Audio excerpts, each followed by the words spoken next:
살아있는 지혜, 철학자의 명언 시리즈.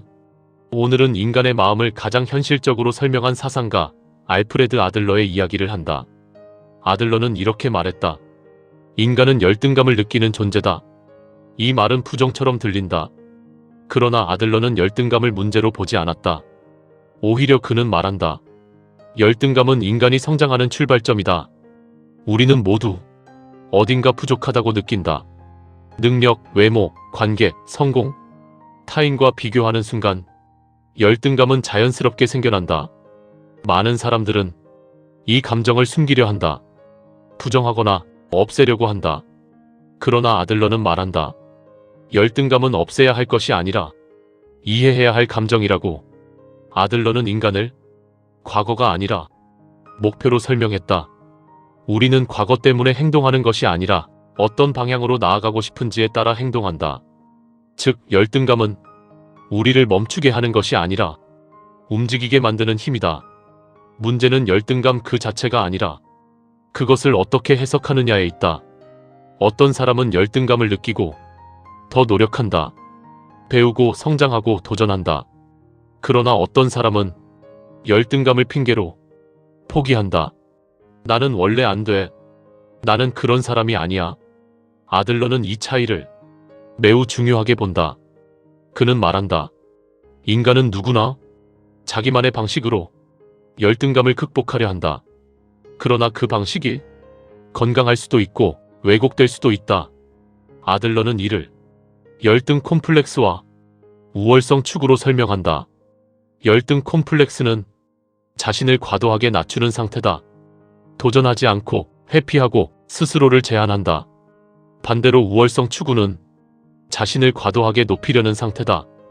타인을 깎아내리고 지배하려 하며 인정받으려 한다. 흥미로운 점은 이 두 상태가 모두 같은 뿌리에서 나온다는 것이다. 바로 열등감이다. 열등감을 인정하지 못하면 인간은 왜곡된 방식으로 자신을 지키려 한다. 아들러는 건강한 방향을 제시한다. 그는 말한다.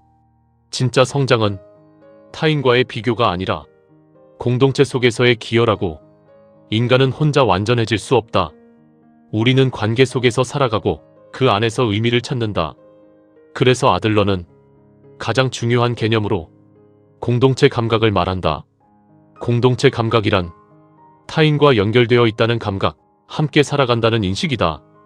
이 감각이 있을 때 열등감은 비교가 아니라 성장의 방향이 된다. 아들러는 묻는다.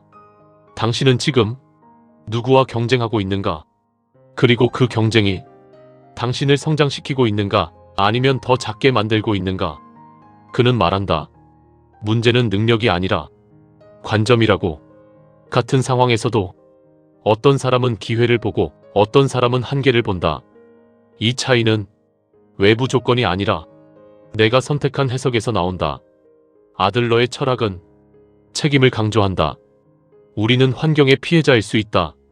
그러나 동시에 그 환경을 해석하는 주체이기도 하다. 그는 말한다. 중요한 것은 무슨 일이 일어났는가가 아니라 그 일을 어떻게 해석하는가다. 이 말은 위로처럼 들리지만 사실은 매우 단단한 요구다. 이제 우리는 변명할 수 없기 때문이다. 현대사회에서 열등감은 더 커졌다. SNS, 비교, 경쟁, 타인의 삶이 끊임없이 노출된다.